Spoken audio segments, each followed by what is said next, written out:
Good morning. My name is Ahmad, safety officer for this project. I'm joined today for our site supervisor, Adam, our engineer Wan, and our technician Haikal. We are here to formally discuss an incident that occurred 2 hours ago at the foundation work site. A minor ground collapse took place during excavation work. One worker sustained a sprained wrist while evacuating. No facility occurred. However, this incident is a serious reminder of the importance of safety protocol. I'm Adam, site supervisor. I oversaw the excavation work today. I acknowledge that the incident happened under my supervision. I take full responsibility. Hi, I'm Wan, project engineer. I am responsible for the structural design and ground assessment. I will explain the technical aspect of the incident. Hi, I'm Haikal. I am a site technician. I operate and monitor the machinery and ground instrumentation. I will present the data recorder before and during the incident. The purpose of discussion is to 1. Identify the root cause of the incident. 2. Review the corrective action already taken. 3. Present our revised safety protocol. 4. Assure all team members understand the new procedure. Let us begin with the sequence of events. Adam, please walk us through the timeline. At 8 a.m., excavation work began at shoulder. At 9:30 a.m., light rain started. We continued work because then rain was not heavy. At 10:15 a.m., Haikal reported a stable reading from the boring machine. I acknowledged the report but did not issue a stop work order. At 10:25 a.m., a section of the foundation collapsed. One worker was near the edge and fell.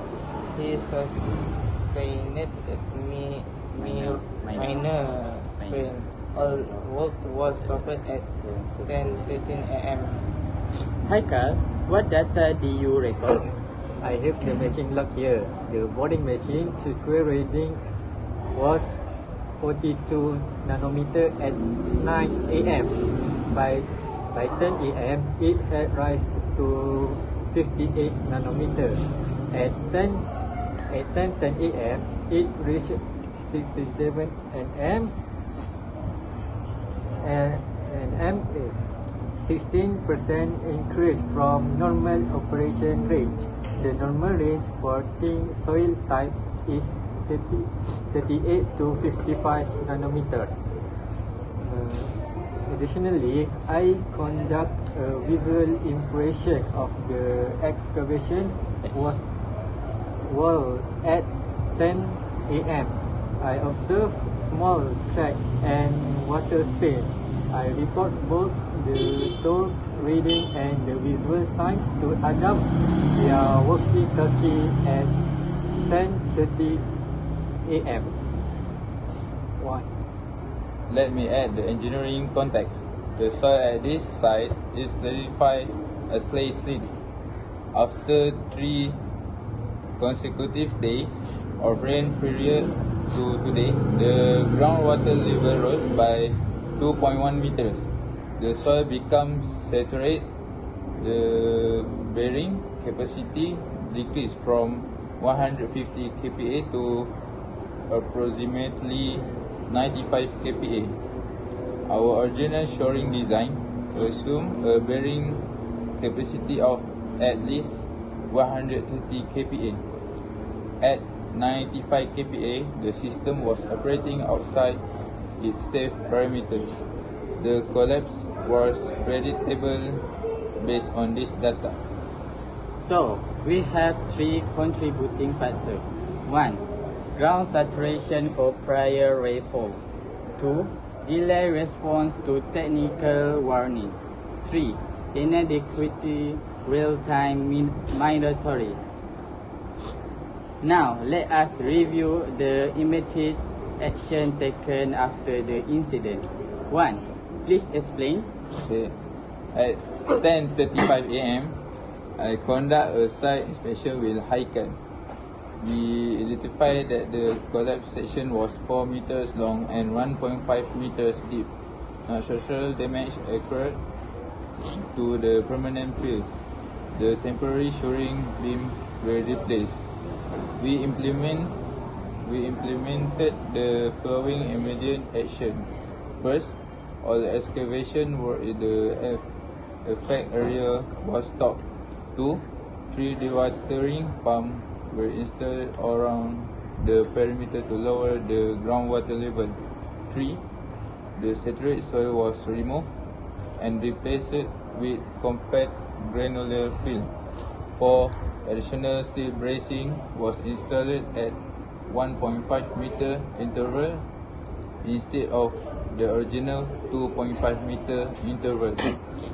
I installed 2 inclometer sensors at their site, one at the collapse location and one 10 meters away as the control. These sensors measure ground movement in millimeters. I have calibrated them and connected them to our monitoring system. I also conduct a pedometer test at 3 points. The results show that after dewatering and fill replacement, the bearing capacity has increased to 135 kPa. This is now within the safe range for our design. What about injuring worker? The worker was taken to the site clinic immediately. He received first aid for a sprained with X-ray showed no fracture. He was been given 3 days of medical leave. His family has been notified and we are covering all medical expenses. Good. We will also conduct a formal incident report and submit it to the relevant authorities within 24 hours as required by regulation. Now, we come to the most important part, preventing recurrence. We have revised our site safety protocol. Let me outline the change. First, stop work authority. Any team member, regardless of rank, can issue a stop work order if they observe a safety risk. The order must be obeyed immediately. No question asked.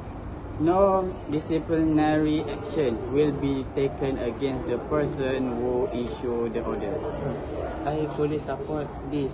As supervisor, I should have acted on HICAD report. This new protocol ensures that no one hesitates in the future. Secondly, Second, daily ground monitoring. We will now conduct daily soil tests and sensor readings before work begins. A written report will be prepared and signed by both HICAD and myself. Work will only proceed if the report confirms safe condition. Third, real-time data sharing.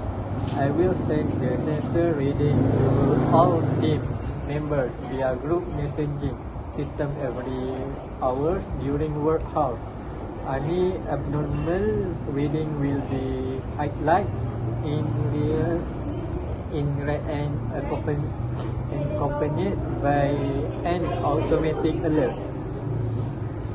For morning toolbox meetings, we call a 60-minute briefing at 7 a.m. every day. The agenda will include weather forecast for the day, latest ground condition data, specific risks for the day test, confirmation that all workers understand the risk. I have early prepared the temple for this briefing. Attendance will be recorded. Any worker who missed the briefing will not be allowed on site that day.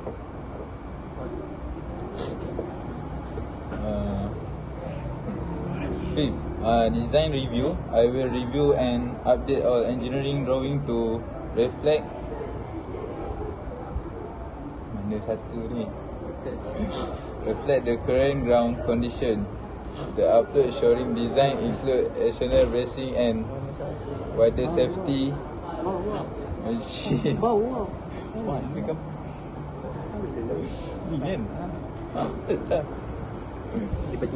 Wider safety margin from 130 kPa to 160 kPa minimum bearing capacity. Let us now summarize.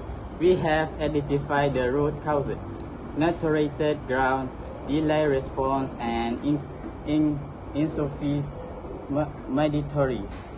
We have implemented corrective action, dewatering, soil replacement, additional bracing, and sensor installation. We have also strengthened our protocol, stop work authority, daily monitoring, real-life data sharing, and toolbox meeting. All changes have been documented and will be audited weekly.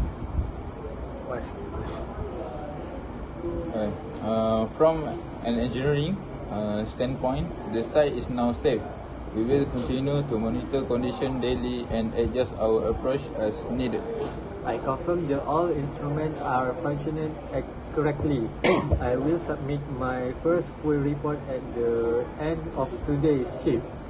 I commit to following all new protocol without exception. I will personally ensure that every worker on site understand and follow them. I commit to following all new protocol with the expectation.